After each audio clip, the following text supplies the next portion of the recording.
combatendo com a palavra, né, pudessem ser as pessoas que estavam se referindo como anticristos, né? Mas não tenha dúvidas, né, amados, que nós estamos vivendo dias diferentes, dias distintos, né? Dias que está bem propício para esse tipo de manifestação, né? Não tenha, eu tenho certeza que cada um de nós aqui nós temos percebido isso de uma forma ou de outra, né? E fiquemos atentos, né, amados? Fiquemos atentos porque não temos dúvida que anticristos, né, antideus, pessoas que vão falar contra Cristo, contra Jesus, contra a palavra, contra a fé, contra os princípios, vão se levantar em todos os segmentos. Não tenha dúvida. Vai levantar no meio da família, né? Se já não levantou, em algum membro de alguma família aí. Vai se levantar aí no ambiente de trabalho, né? Vai se levantar no meio dos amigos de fora, né?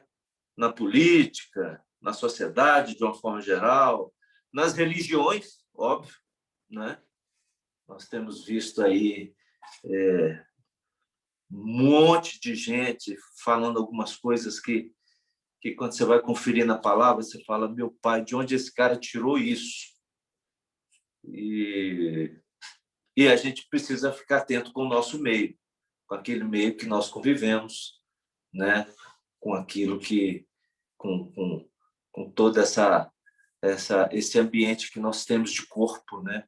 Precisamos ficar atentos. E para isso nós precisamos nos cuidar com algumas questões, né?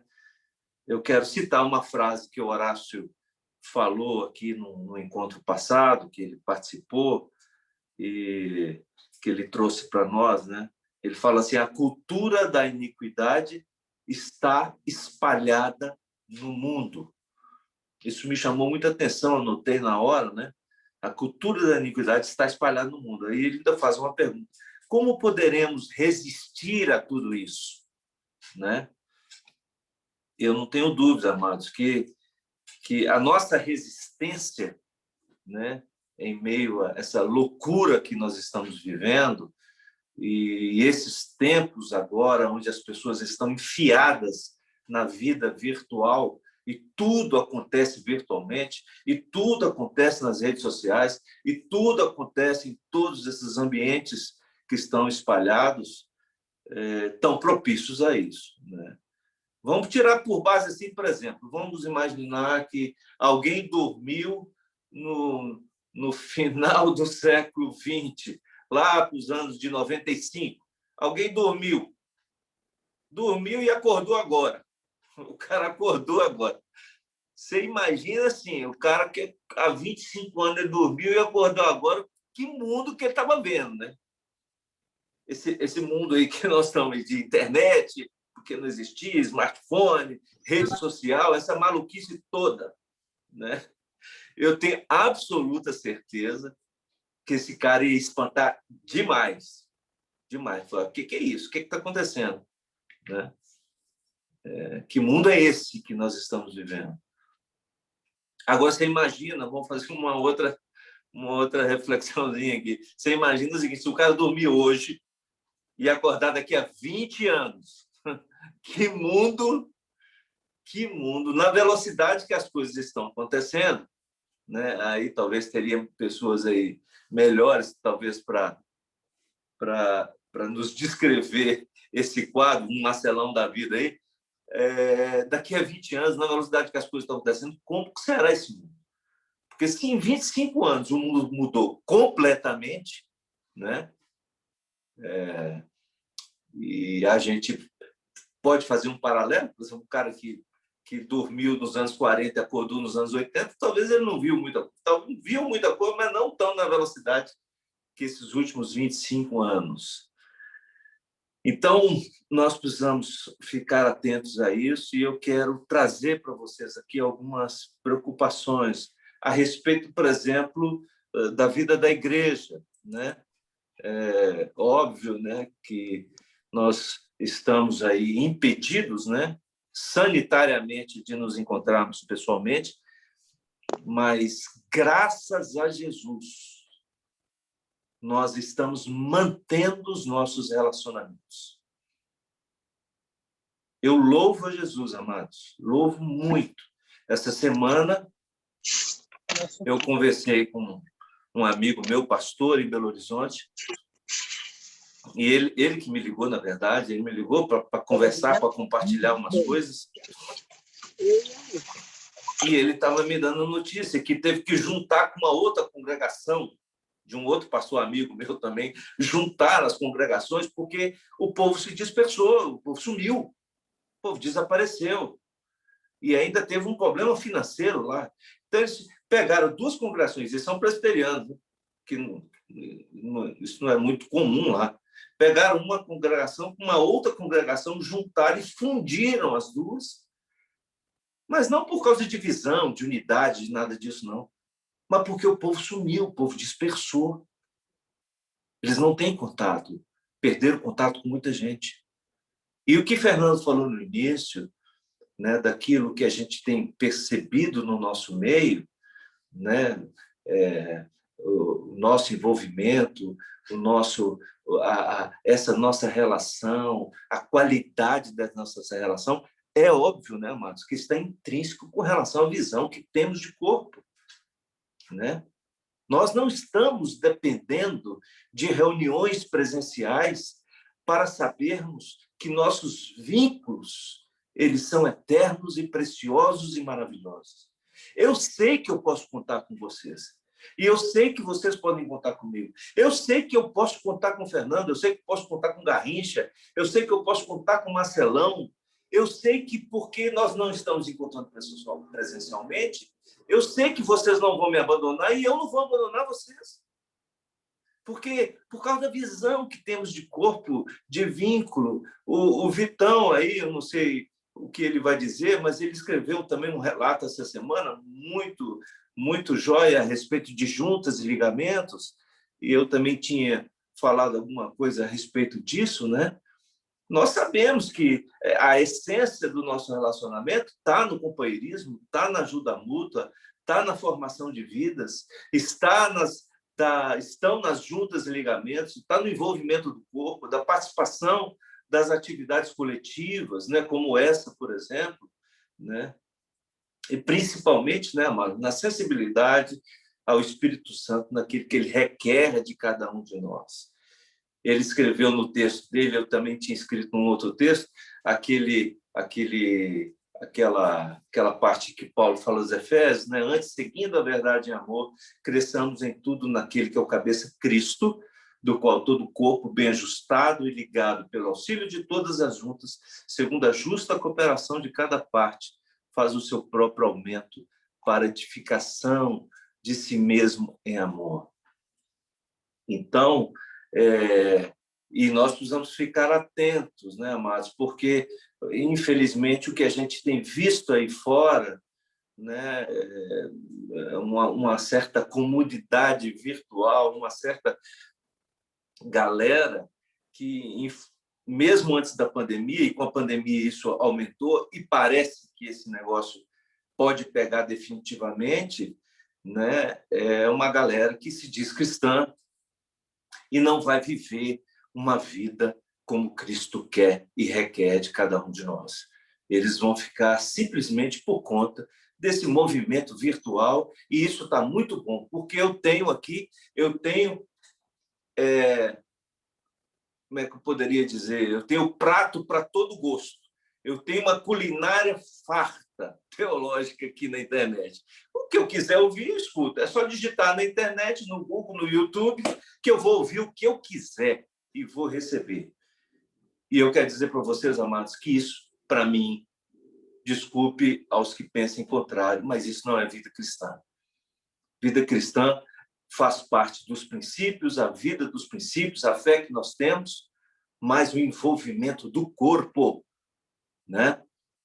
Corpo esse que o Senhor virá buscar e levar definitivamente um dia para vivermos eternamente baseados aí com a glória do Senhor e com os nossos relacionamentos, né?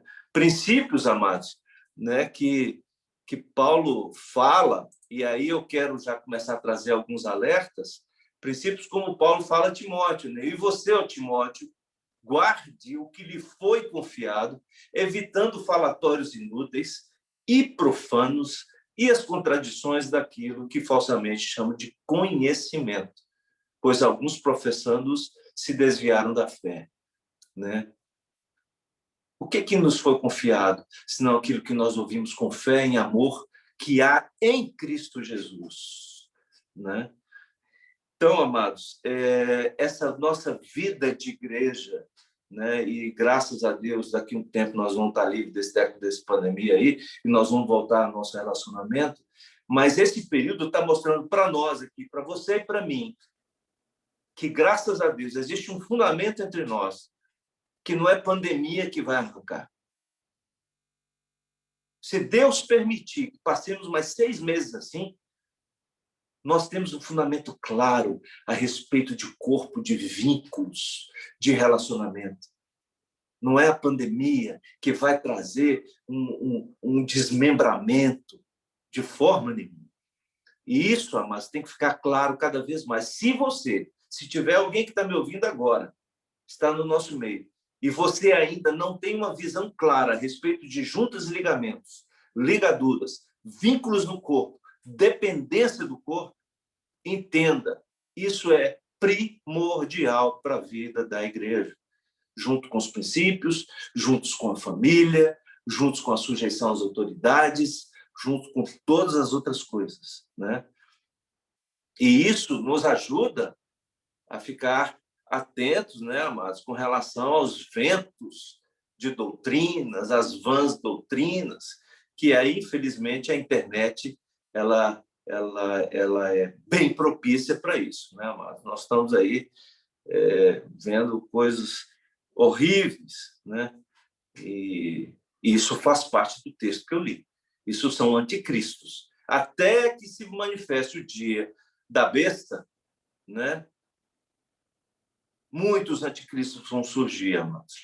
E eu acho que esse ambiente de internet vai ser um prato cheio para essa legião de anticristos. Vai ser um prato cheio, né? E eu quero dizer também, amados, um outro ponto, né? Não quero me estender muito, um outro ponto também a respeito das redes sociais como um todo, né? Daquilo que a gente compartilha, daquilo que a gente recebe, daquilo que a gente vê, né?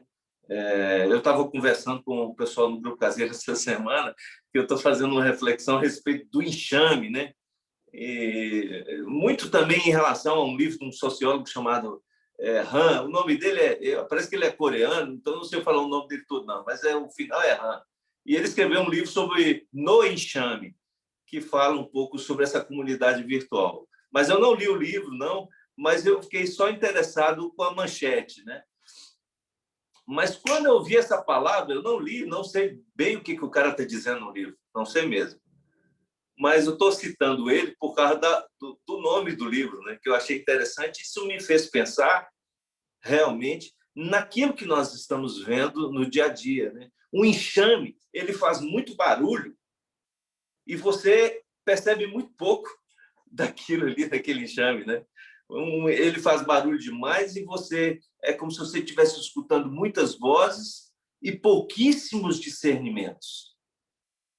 E eu acho que nós estamos vivendo tempos agora que isso, com essas mídias, com essas redes sociais, com Instagram, com WhatsApp, com Telegram, é tanta mensagem que é postada, é tanta coisa que é compartilhada, parecendo um enxame assim, de coisa, sabe? Um monte de voz, e aí você não sabe que discernimento que você tem, e realmente, assim, para mim, o mundo está assim, sem discernimento nenhum, parece que ninguém sabe de nada, né? Seja na política, seja aí nas religiões, seja na sociedade como um todo, né? E isso só gera uma coisa, assim, gera uma indignação meio pública, né? Tem hora que eu recebo umas coisas assim, eu participo de muitos grupos assim, até fora da igreja, gente, amigos, colegas, até da minha adolescência. Aí tem hora que eu recebo umas coisas que eu falo assim, meu pai do céu, o que é isso, cara? Assim, um negócio sem nexo, que só gera indignação, aí um fala do outro, que fala do outro, que se manifesta com o outro, é um negócio maléfico e aponta para um problema sério, que é uma maledicência. Né? A gente pensa que maledicência ela só está envolvida assim no nosso meio, sabe? Assim, se eu falar do Garrincha, se eu falar mal do Garrincha, é maledicência. Claro que é, né? Eu vou estar assim, se eu inventar de falar mal de Garrincha para o Fernando, às vezes o Fernando nem sabia daquilo que eu ia falar do Garrincha. Aí o que acontece? Eu estou falando dos dois porque eu estou olhando para os dois na tela aqui. Aí o que acontece? Às vezes o Fernando vai deturpar a imagem que ele tinha do Garrincha que ele nem sabia, e eu contei para ele. E o Fernando não viu, o Fernando não sabe, o Fernando não conhece, e eu supus aquela situação do Garrincha e trouxe para o Fernando. Isso é maledicência, a palavra está clara nisso. Um dia qualquer desse a gente pode trazer sobre isso. Né? E eu fiquei pensando, amados, que fora da igreja, se nós não estamos com esse hábito maledicente de compartilhar indistintamente coisas que não fazem o menor sentido. Seja na política, seja lá no que for. Eu não quero me envolver com política, assim, eu sei que tem irmãos que envolvem com política e eu oro por eles, viu? Oro mesmo. Falei com o Marcelinho, que eu sempre oro por ele, Gustavo, eu sempre oro por ele. Mandei uns dias uma mensagem para o Gustavo, cara, já estou orando por você, já estou aqui com o meu joelho no chão, para Deus te proteger. Né? E tantos outros, né? Isso faz parte da nossa vida, né? Então, a maledicência, amados, ela contribui para arranhar, para difamar a imagem do outro, sendo que o outro, às vezes, não tem nem a chance de se explicar ou dizer realmente aquilo que aconteceu, né? Você imagina lá o que está escrito em Provérbios, né? 6 coisas o Senhor aborrece. A 7ª, ele abomina. Vamos dizer as 6. Né? Vamos lá. Olhos altivos, língua mentirosa, mãos que derramam sangue inocente. 3. Coração que trama projetos iníquos. 4. Pés que se apressam a correr para o mal. 5. Testemunha falsa. 6. Testemunha falsa que profere mentira. 6. E o 7º, o que semeia contendas entre irmãos. Né? Tudo bem, tem um contexto aqui falando da vida da igreja, né? Ou falando aqui do contexto bem da comunitário, né? Mas será que nós não estamos, às vezes, compartilhando coisas e contribuindo para uma maledicência num compartilhamento de coisas absurdas, né? Que a gente não conhece, que a gente não sabe, né? E você imaginar que o que aconteceu lá no Jardim do Éden, né? Quando a serpente, lá no paraíso, começou a maldizer a Deus para Adão e Eva. Gente, presta atenção, a maledicência nasceu no coração do diabo. Então, nós, muito mais do que com relação à vida da igreja, que nós temos que estar atento a essa matéria, que é uma matéria bem vasta, que nós temos que abrir isso ponto por ponto, em cima do que Jesus disse, mas não é agora.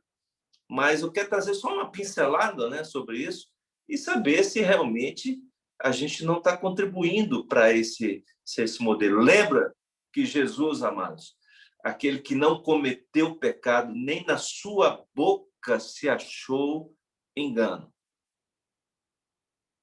Lembra do interrogatório de Jesus com Pilatos? Ou de Pilatos com Jesus? Lembra como é que foi o comportamento de Jesus? Jesus não poderia ter ali discutido política. Ah, você está errado, Pilatos. Você aqui com o seu Império Romano veio dominar o povo judeu, você veio tomar as nossas terras, você está afligindo o nosso povo, você está aqui, Pilatos, oprimindo o nosso povo. O que Jesus fez, gente? Jesus partiu para isso? Jesus partiu para uma discussão com Pilatos? Jesus partiu para quebrar o pau com Pilatos por conta da politicagem, da opressão do povo do Império Romano ao povo judeu. O povo judeu que estava esperando um Messias para libertar eles do Império Romano, entendam? Entenda todo o contexto. Um povo judeu que estava em todo o tempo ali olhando, quando falaram que Jesus era o Messias. Vixe, aí chegou o nosso Salvador que vai nos livrar desse povo maluco, esse tal desse Império Romano. Jesus falou assim, meu reino não é deste mundo, meus lindos. Meu reino não é deste mundo. Jesus poderia combater ali com Pilatos, com Herodes, partir para confusão, partir para discussão, né? Mas não, Jesus ficou na dele, né? E dominou, né, os lábios e dominou seu coração. Então, eu não sei se eu estou sabendo realmente transferir para vocês toda a carga do meu coração, porque, na verdade, é um monte de coisas, né? Eu só sei, amados, que esse sistema anticristo ele virá para combater aquilo que o Jesus quer para a vida da igreja, para a vida de cada homem, para a vida da humanidade, né? E não é à toa que a humanidade está desse jeito perdida, né?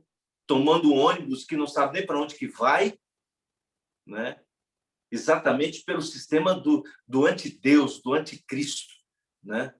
Se você vê hoje gente aí com a mente pervertida, com a mente confusa, com domínios disso, com domínios daquilo, né?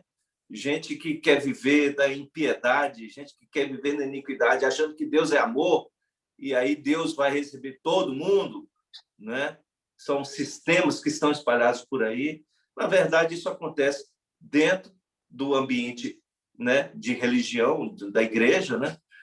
Mas também aí fora isso está vasto, né? Com esses escândalos, com tanto fake news, essa coisa toda que eu não quero entrar nesse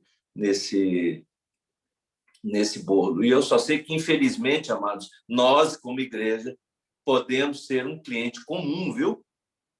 Podemos ser um cliente dessa máquina toda que está se processando por aí. Então, tenhamos cuidados, amados. Tenhamos cuidado, né, com tudo isso. Sejamos igreja, sejamos aquele que vamos amar, que vamos servir, que vamos cuidar do próximo, sejamos aquele que vamos nos basear com a sã doutrina, sejamos aqueles que não vamos abrir mão dos princípios de fé que nós cremos, em tempo nenhum da vida, seja lá que for a fase que estejamos passando, né? Estamos sofrendo, estamos passando dificuldades pessoais, né? Familiares, situações brabas, situações de enfermidade. Então, nós não podemos abrir mão de princípios de fé de forma nenhuma. Temos que estar atentos com tudo isso, né? Cuidarmos uns dos outros, né? Cuidarmos para que possamos proteger uns aos outros, né? E também cuidarmos daquilo que a gente compartilha nas redes sociais, daquilo que a gente dissemina, seja na política, seja no que for, né? Cuidado para nós disseminarmos ódio e indignação. E eu quero dizer para vocês, no meu coração, viu, amados, eu não tenho esperança nesse mundo, não tenho mesmo, não tenho. Minha esperança está no reino de Deus, nessa vinda do Senhor, nesse reino futuro, e os dias que Deus me der na terra, eu preciso ter claro na minha mente. Enquanto o Senhor não me levar, é porque Ele tem um propósito com a minha vida aqui. Ele tem um propósito comigo aqui. Ele quer que eu seja útil ao reino dele aqui. Seja mais 1 ano, 2 anos, 10 anos, quantos anos forem. Eu preciso ter consciência, né? Eu tenho amigos aí, perdi alguns amigos essa semana. Só de semana passada, lá na minha terra, na região lá, já foram 7 pessoas que faleceram desse Covid, miserável, né? Gente de 40 anos, gente de 30 anos, gente de 60 anos, minha idade, né? Então, eu fiquei pensando assim, se eu não peguei, Deus não me levou, porque eu acho que Ele ainda quer alguma coisa comigo aqui. Então, esse sentimento eu quero ter. Enquanto eu viver, os dias que Deus me der de vida, eu quero ter a consciência, Deus, me use. Eu quero ser útil ao teu reino. Eu tenho certeza que o Senhor quer me usar. Amém? Então, eu fiz uma meia miscelânea, mas a ideia é essa. Anticristo, cuidado com esses anticristos, cuidado com isso nesse envolvimento nosso com a vida da igreja. Graças a Deus pelos nossos relacionamentos, pelos nossos vínculos. E se você não tem ainda esse fundamento claro de ligaduras no nosso meio, procure ajuda, né? E cuidados para que a gente não seja um maledicente também nesse mundo virtual, em nome de Jesus. Desculpe se eu me excedi muito aí, Fernando. Tranquilo, Edilson. Obrigado. Boa palavra, boa reflexão. Antes de passar aqui para o Vitor, essa participação ali das crianças, quando o Estevão leu aquele quadrinho lá com aquela poesia, provocou aqui outra participação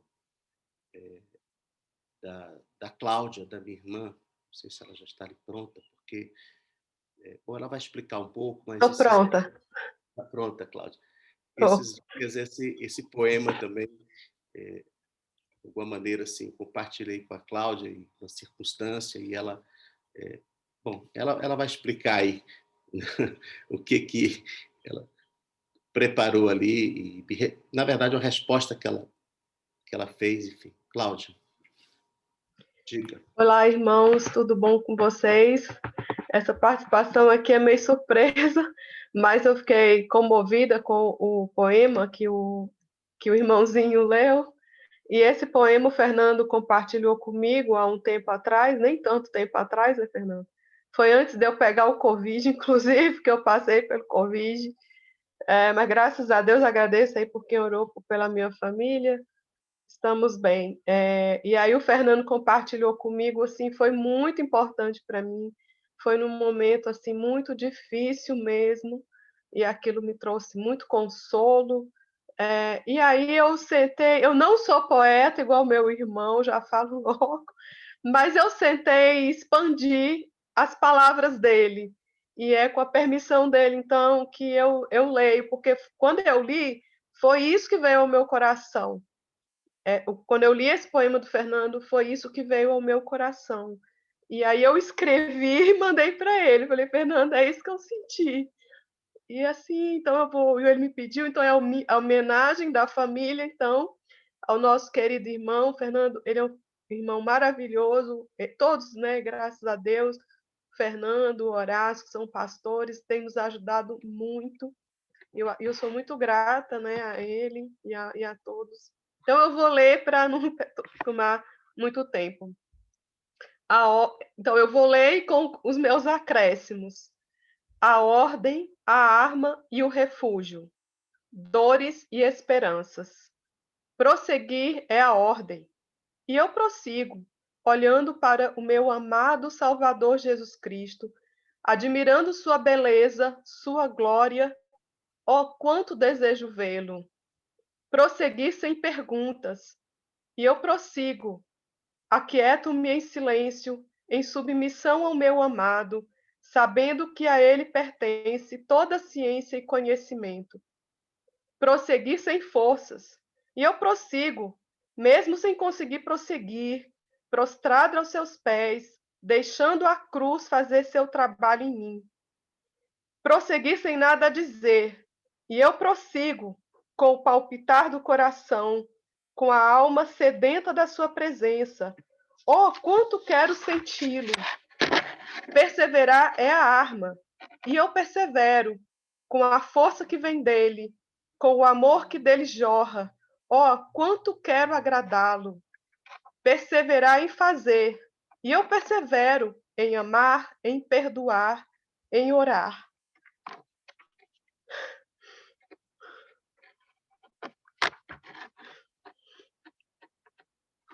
Perseverar em ouvir, e eu persevero em ser compreensiva, em ter misericórdia e compaixão, em carregar fardos. Perseverar em falar, e eu persevero em confortar, em animar, em instruir e ensinar.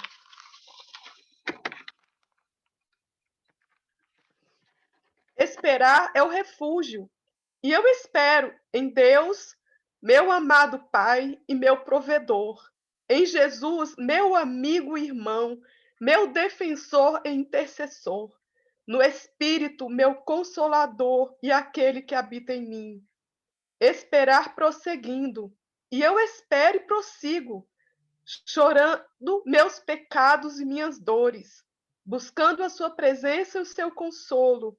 Oh, quanto desejo contemplar os passos celestiais, esperar perseverando.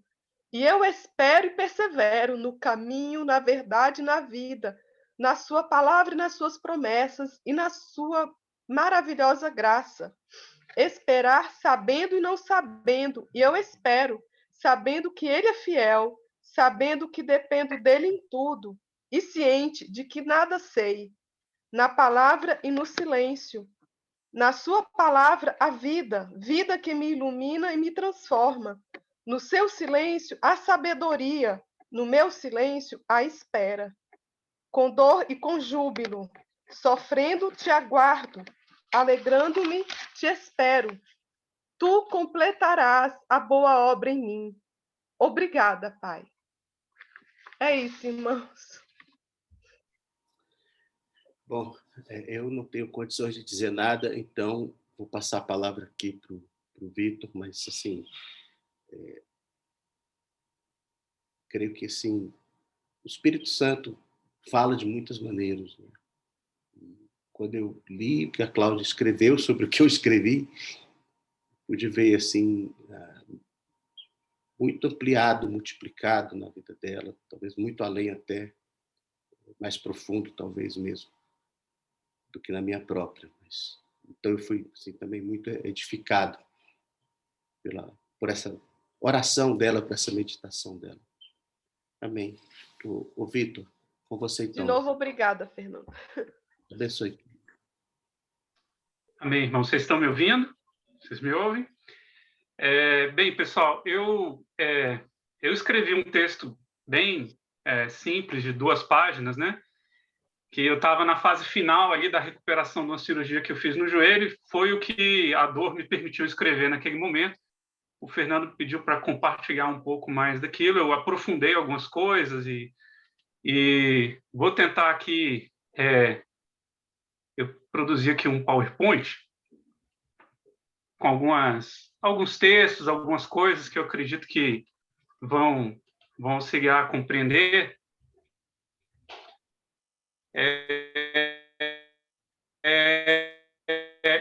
Sobre juntas e ligamentos. Bom, começando assim um pouco sobre esse tema, algumas reflexões aí.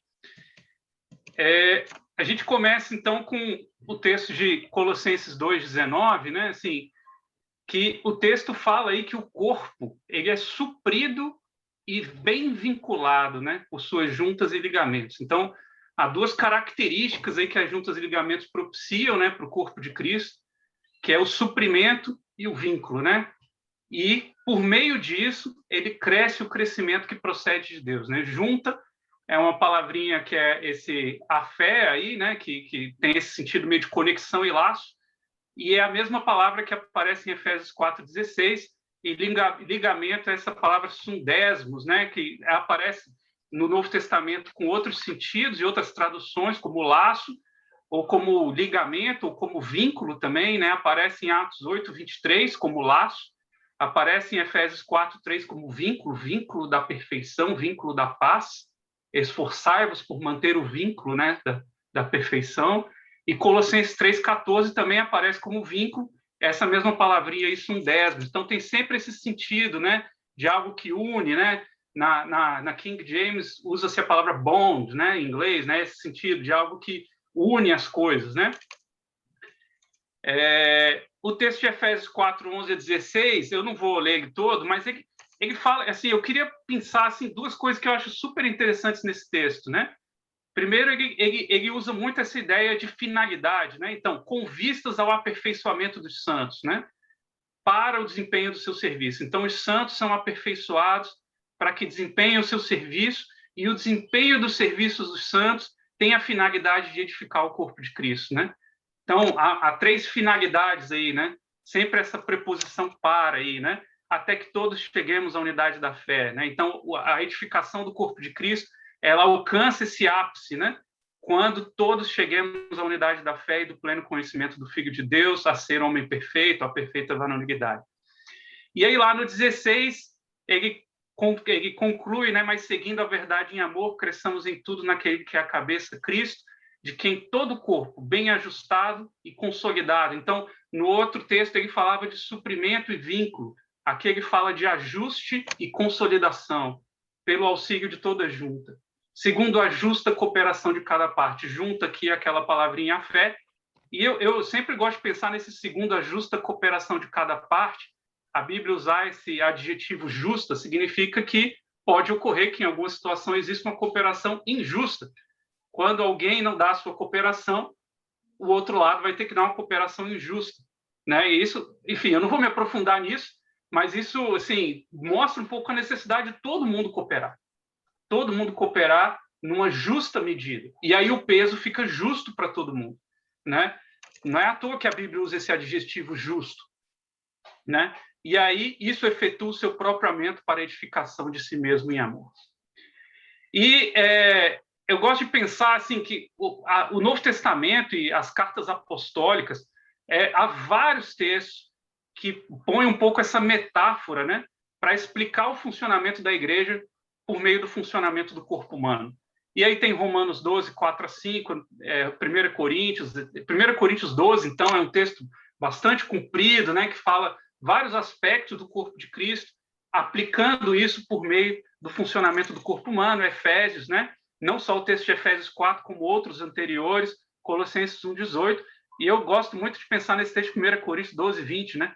O certo é que há muitos membros, mas um só corpo, né? Então, há uma diversidade, né? Mas há uma unidade, né? Isso é algo para a gente pensar, né? Bom, minha lesão no joelho, né?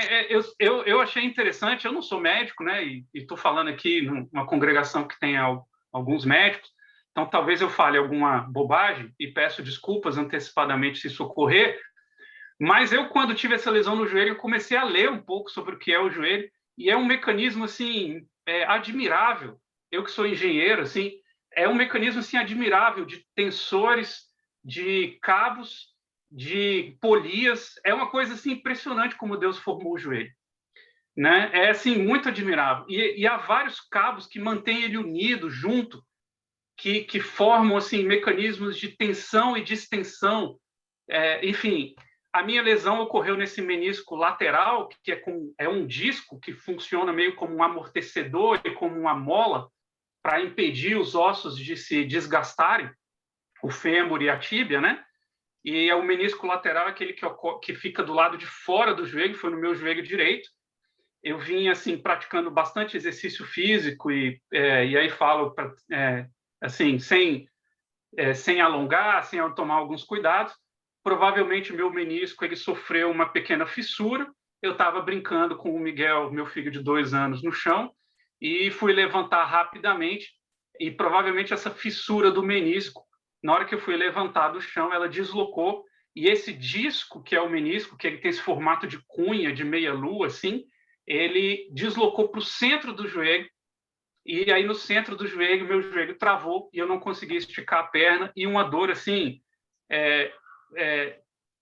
absolutamente, assim, excruciante, assim, insuportável, era muito forte a dor, e foi essa minha lesão, né? Bom, e aí eu não conseguia andar, e aí a primeira coisa que me veio, que eu fiquei pensando, assim, né, na minha situação, eu estava numa situação, assim, muito estranha, assim, né, que, assim, eu não conseguia andar, então, tarefas, assim, razoavelmente simples, mas que são importantes, eu não conseguia fazer sozinho. Então, por exemplo, eu não conseguia tomar banho sozinho, eu não conseguia vestir minhas roupas sozinho, eu não conseguia calçar o sapato, eu não conseguia brincar com meu filho, às vezes eu pensava em tocar violão, não conseguia, porque doía, não conseguia sentar direito numa cadeira, enfim, tarefas assim que são absolutamente corriqueiras, né? E eu não conseguia fazer.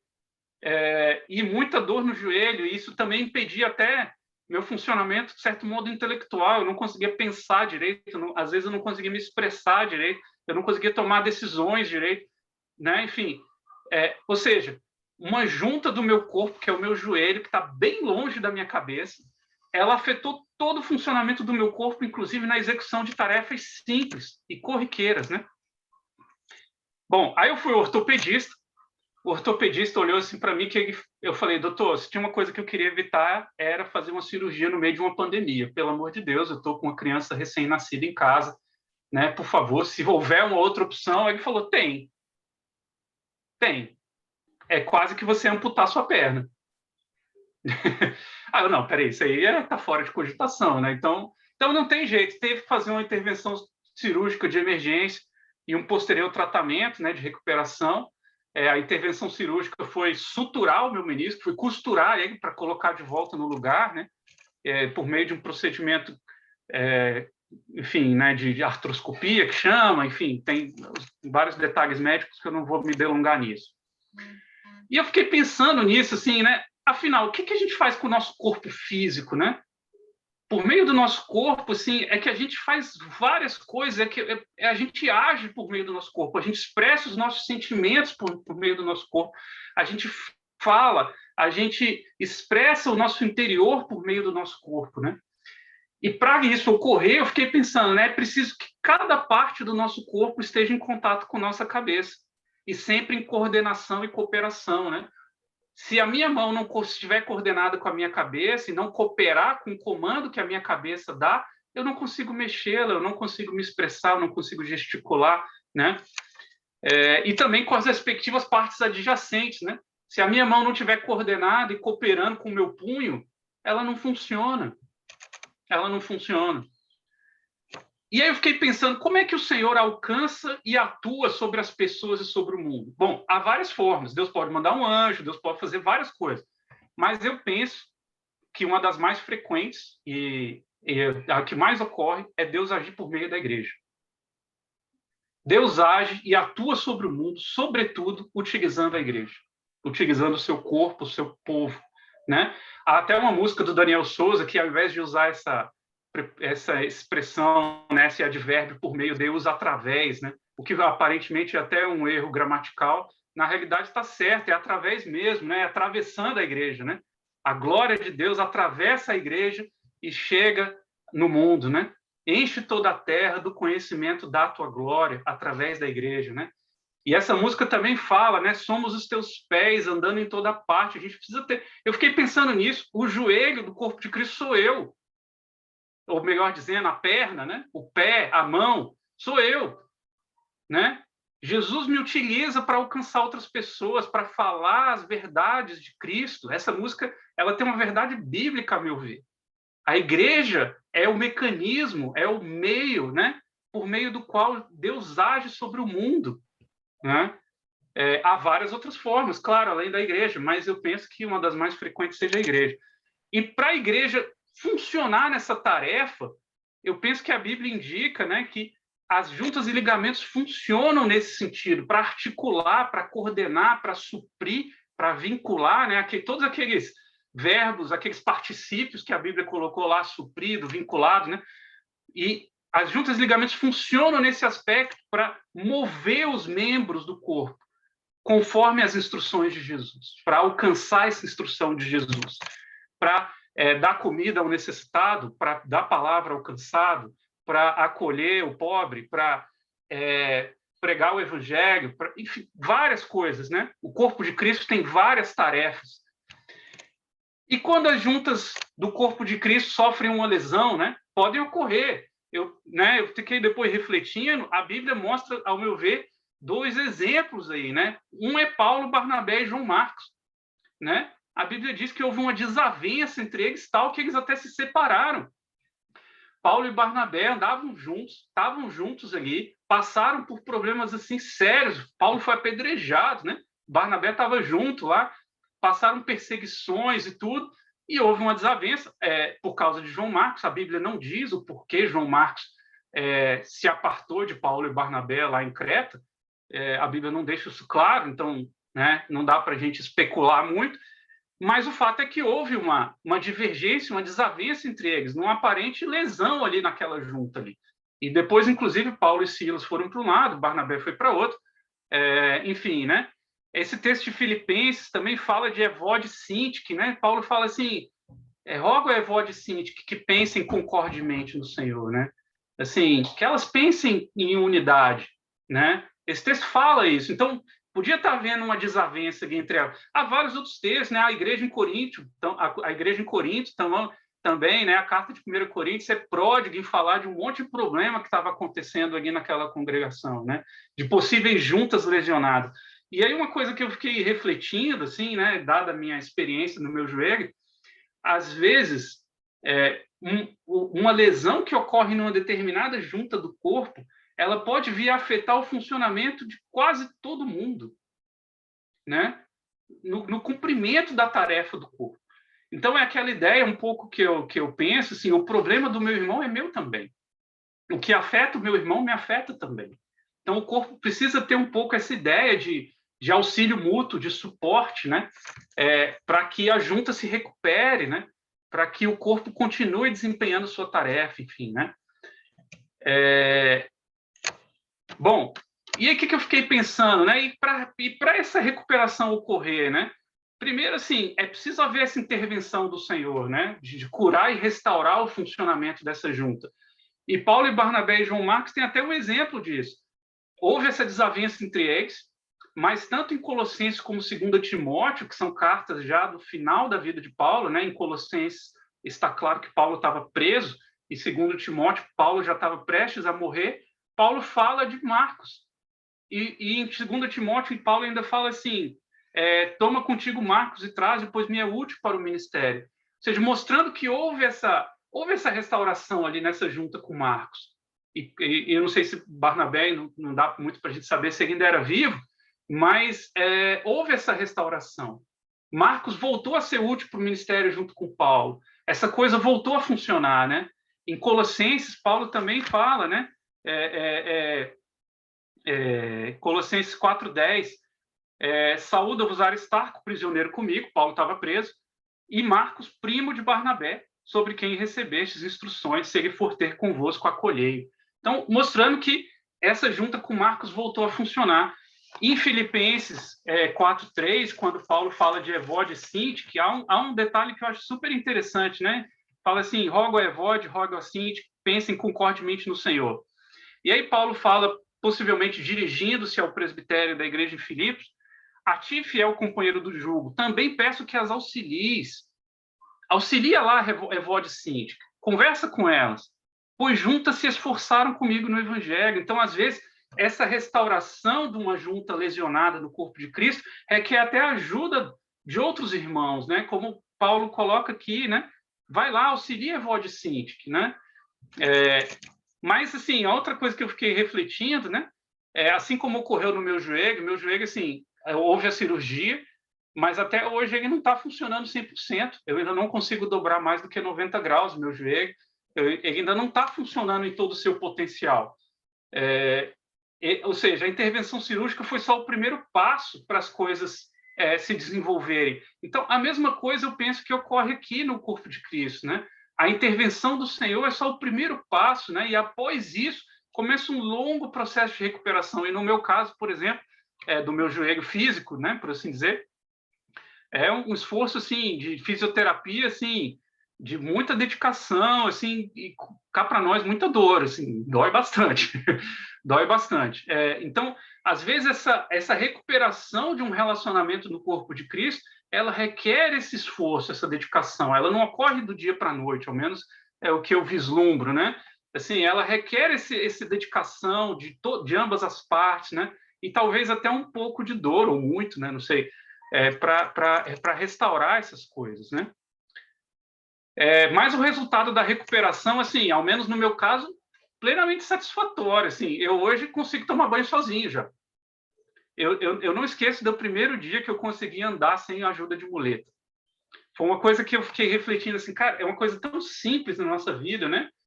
Andar sem ajuda de muleta, andar sozinho, né?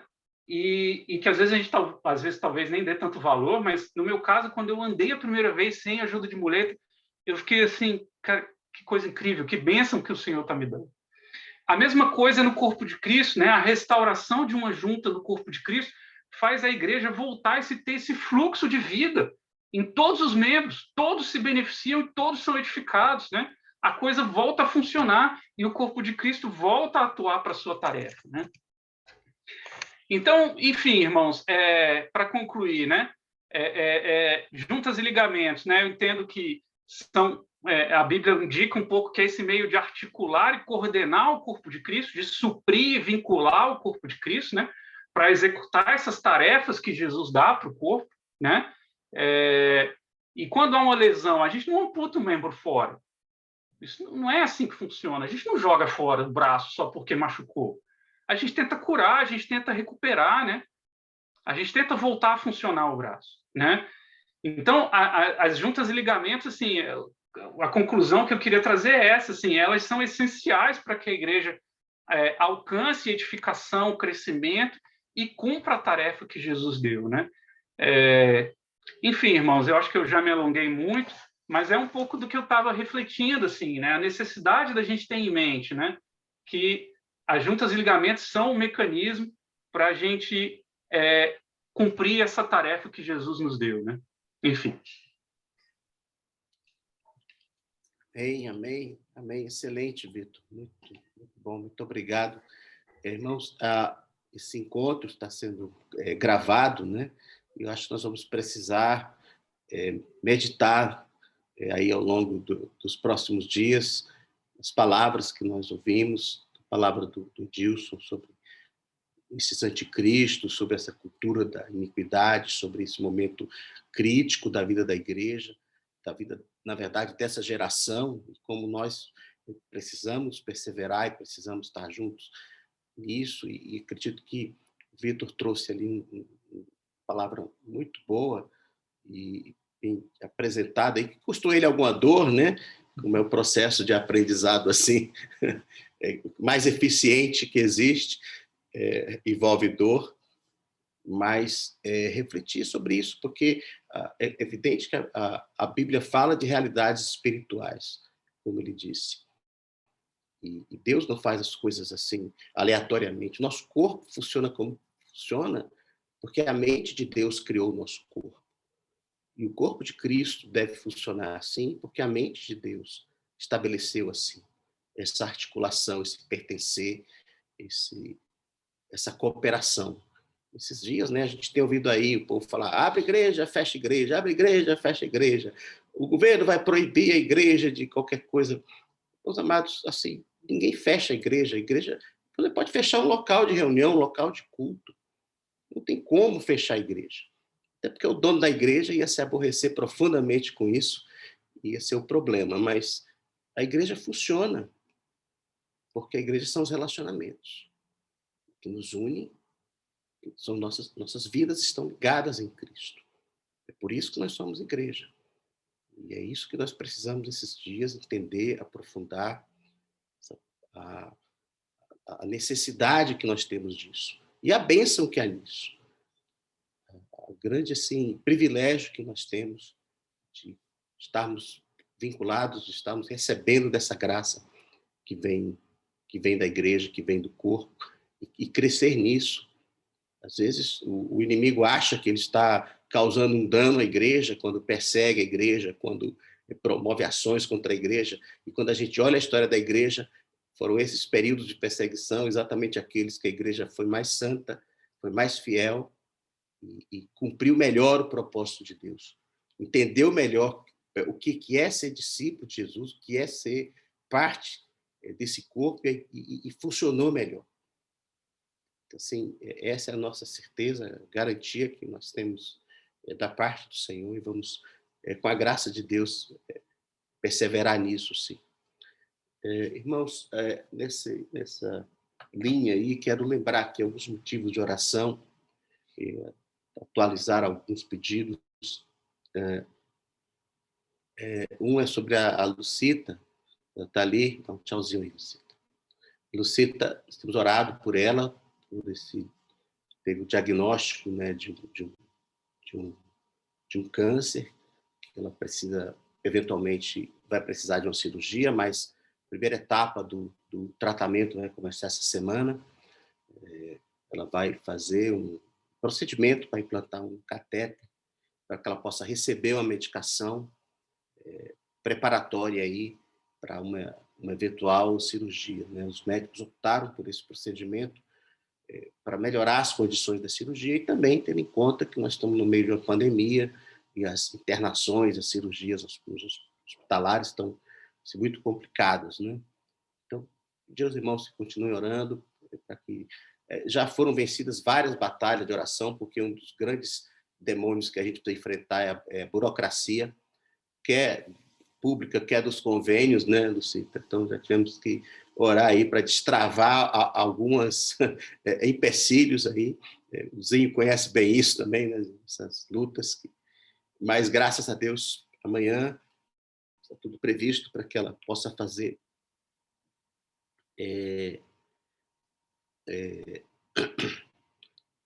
esse procedimento e começar a receber essa medicação. E também temos pedido oração pelo Silas, né? Meu cunhado, irmão da Sandra, do Sal. Ele já está em outra fase, ele fez a cirurgia e está fazendo agora esse tratamento quimioterápico, né? Já está na terceira aplicação.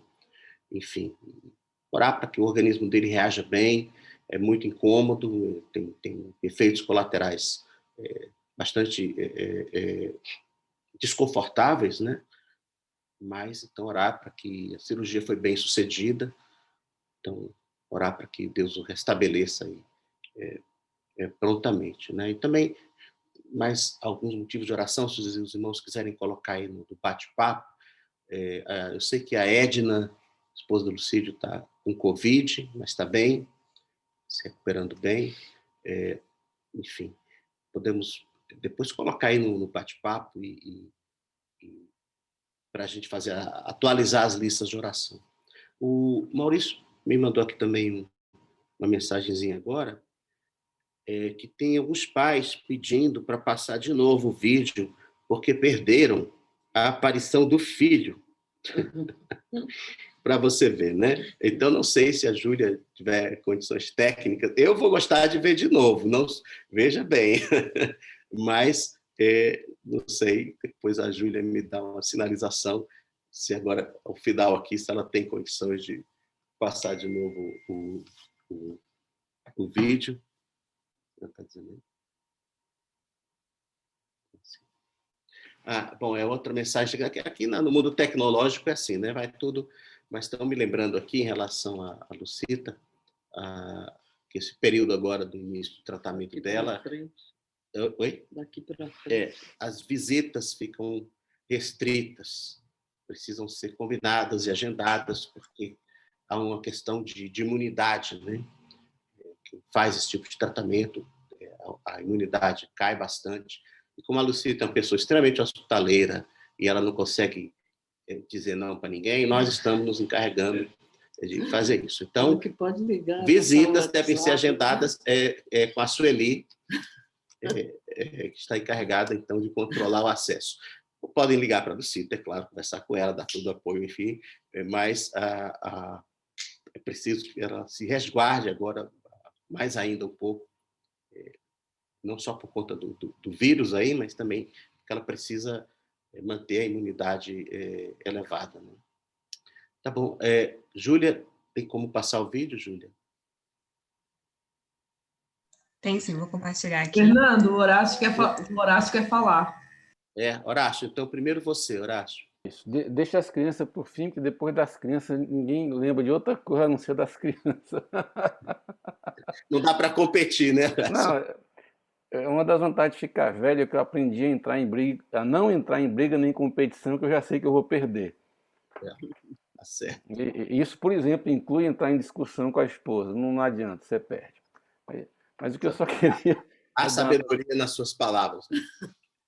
Rapaz, eu queria só dar notícia aí a todos, que eu acredito que é algo que pode interessar toda a igreja de fala portuguesa. O nosso querido irmão Gilberto Pickering terminou, esses dias agora, a tradução dele do Novo Testamento, do texto grego que ele reputa ser o correto, o preciso, o original, para o português. E acredito que talvez já esteja tudo disponível no site dele.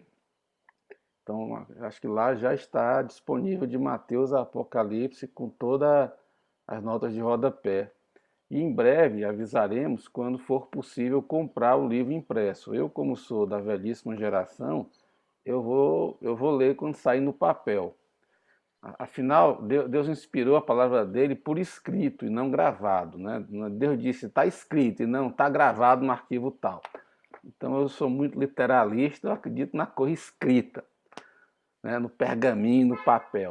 Não era só isso, quem tiver assim, interesse, algum estudo mais aprofundado e tal, e a grande vantagem da tradução do Gilberto assim, é que ele acredita na inspiração e preservação da Bíblia, diferente de outros eruditos. Como eu, conversando com o Fernando, ele disse, o Gilberto parte dos pressupostos de fé corretos. Dito, é só isso, dizer que já está lá no site dele, pode ser uma correçãozinha ou outra, mas essa tradução do Novo Testamento, em breve vamos divulgar, quando for possível, comprar o livro impresso, como aliás é o que eu pretendo fazer. É só para dar essa notícia aí, é uma bênção. O site, depois aí alguém divulga isso, é Prant. Eu vou escrever aqui no chat. Espera, e aí com isso, eu vou escrever no chat aqui o site, e aí vocês podem prosseguir aí. Quem se interessar vai no chat. Valeu. Obrigado, Horácio. Obrigado aí. Deve ser um trabalho de uma vida inteira, né, do Gilberto. E acho que vai valer muito a pena. Grande contribuição e, de certa forma, um privilégio para nós, brasileiros, de fala portuguesa. Temos um trabalho dessa envergadura, desse nível acadêmico e tudo, feito diretamente para o português, que é extremamente raro, né? Em geral, essas obras são feitas para o inglês, normalmente, e nós pegamos uma tradução da tradução. E, nesse caso, por conta dessa peculiaridade aí do Gilberto Pickering, nós vamos ter esse privilégio de ter isso direto para o português. Então, a Júlia vai passar o vídeo, depois a gente vê aqui se talvez o Edilson estava ali com o violão na mão, não sei se ele está pensando ali em alguma canção para nos despedir depois do vídeo aqui. Júlia, por favor, querida. Vou transmitir aqui. E um agradecimento especial também ao Daniel, que foi quem editou, porque senão ia ser um Frankenstein. Peraí.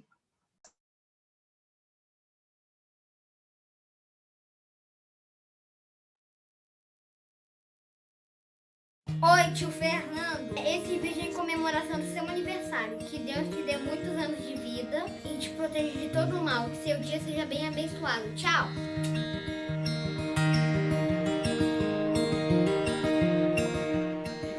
Parabéns, tio Fernando! Deus te abençoe demais! Parabéns pra você nessa data querida. Muitas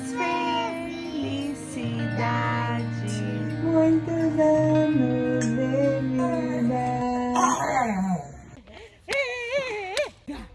de vida. Cadê? Achou! Oi, tio Fernando. Eu vou ler um poema que você escreveu, que está aqui na nossa casa.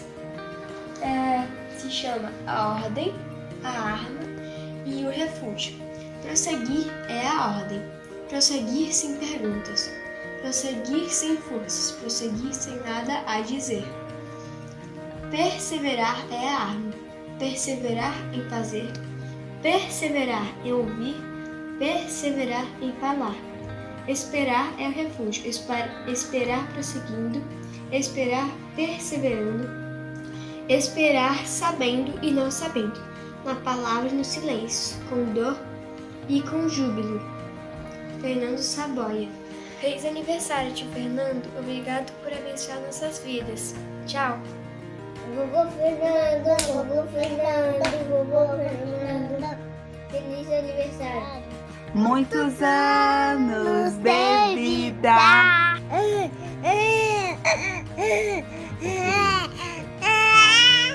Feliz?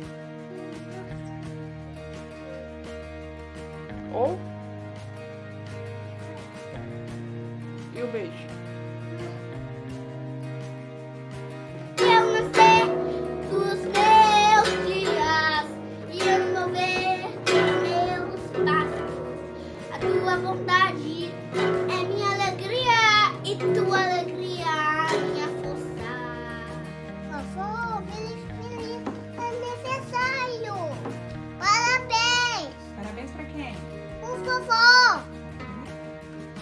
Parabéns pra você, nessa data querida. Muitas felicidades, muitos anos de vida. Viva!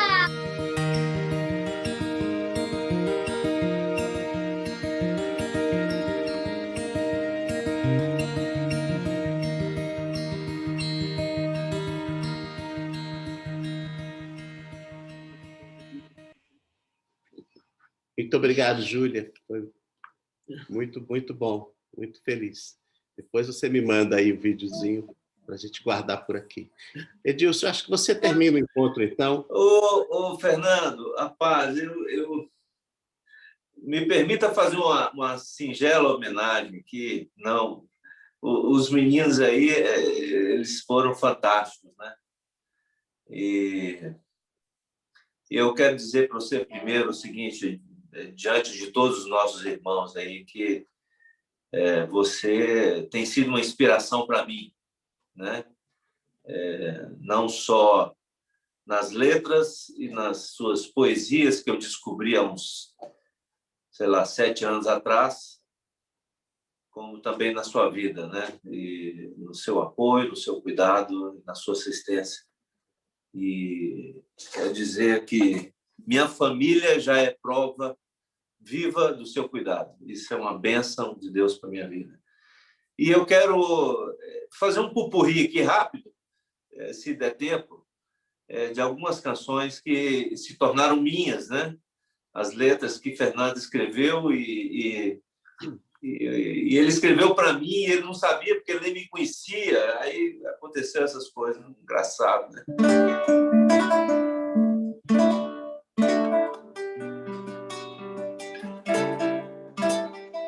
Essa aqui para mim é a clássica, né? Porque foi um momento bem distinto na minha vida e eu lembro o minuto. A cada manhã tua voz me desperta com teu chamado a viver o que tu preparaste. Só tenho que abrir os olhos e ver cada manhã que tudo já está em ti. Tudo já está em ti. Eu preciso a cada manhã, no primeiro pensamento, no primeiro desejo, é estar em ti. Eu preciso a cada manhã lembrar que tem tudo para viver esse dia que tu preparaste para mim. É uma canção atualíssima, né? Vou fazer coro com o Mateus aí.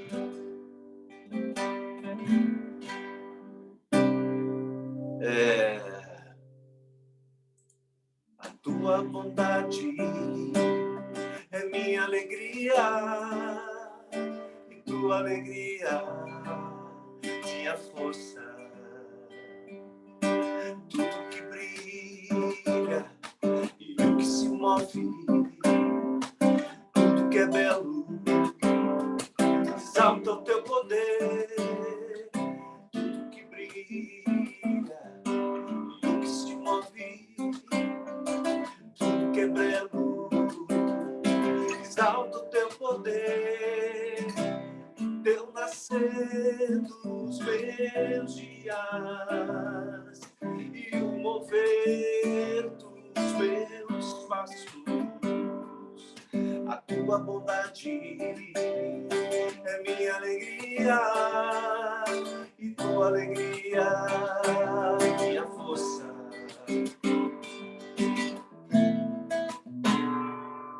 Meu espírito se eleva com a alva, meu coração sossega de exaltar. Tua força, minha força, meu descanso é tua vida. Aleluia. E para finalizar, a última canção que eu fiz, com base nas poesias do Fernando e que já está sendo, inclusive, gravada, né? Em breve, talvez agora em maio, se Deus quiser, vocês já poderão curtir em todas as redes sociais.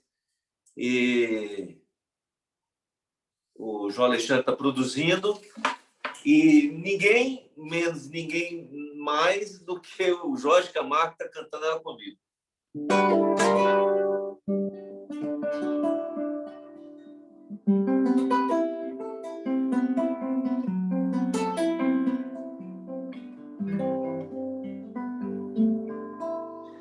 Amar e fazer de toda frase e verso, de toda oração, gesto. Amar é fazer de toda frase e verso, de toda oração, gesto. Servir a trazer mensagem em cada verso, em cada gesto, tua imagem. Louvor é frase,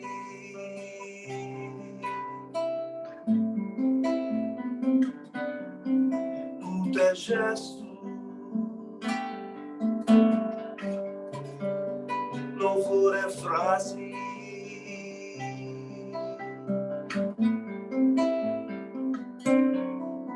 culto ao verbo.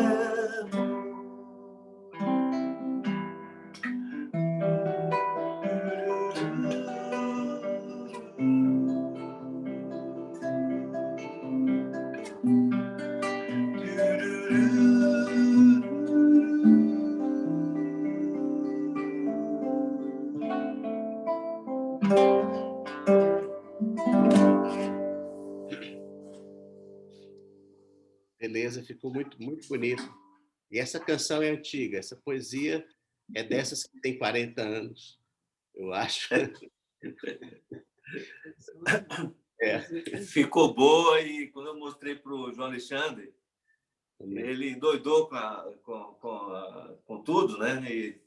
E falei, João, estou querendo convidar o Jorge Camargo para cantar comigo. E ele falou, rapaz, essa música é a cara do Jorge Camargo.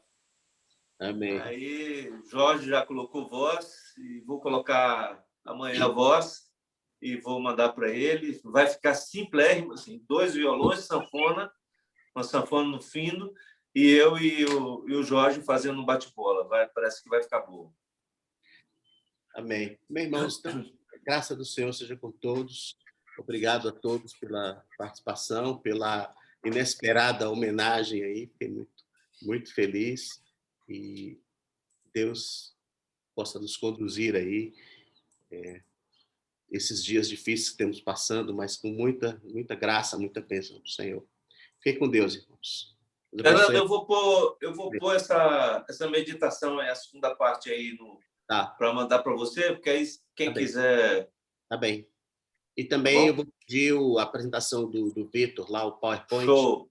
Ficou ótimo. A gente divulga também. Tá bem. Deus abençoe a todos, irmãos. Fiquem com Deus.